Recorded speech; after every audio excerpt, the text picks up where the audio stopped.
नमस्कार मित्रों, हमारी न्यूज़ चैनल में तमाરું स्वागत है।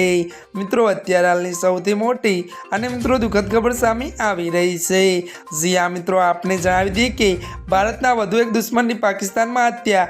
જી હા મિત્રો, વિગતવાર વાત કરીએ તો પાકિસ્તાનની જેલમાં ભારતીય નાગરિક સરબજીત સિંહની હત્યા કરનાર અંડરવર્લ્ડ ડોન આર્મી સરબાજની લાહોરમાં હત્યા કરવામાં આવી છે।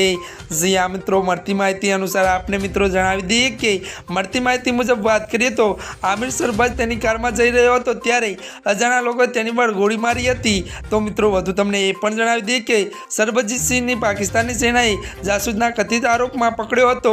ત્યારે મિત્રો વધુ તમને એ પણ જણાવી દઈએ કે આ પછી ISIના આદેશ પર આમિર સરબાજે સરબજીતની હત્યા કરી હતી। જી હા મિત્રો, અત્યારની આ મોટી ખબર સામે આવી રહી છે। ત્યારે મિત્રો આજના માટે આટલું જ। અમારી ચેનલમાં નવા હોય તો અમારી ચેનલને મિત્રો તમે લાઇક, શેર અને સબસ્ક્રાઈબ કરી દેજો। ધન્યવાદ।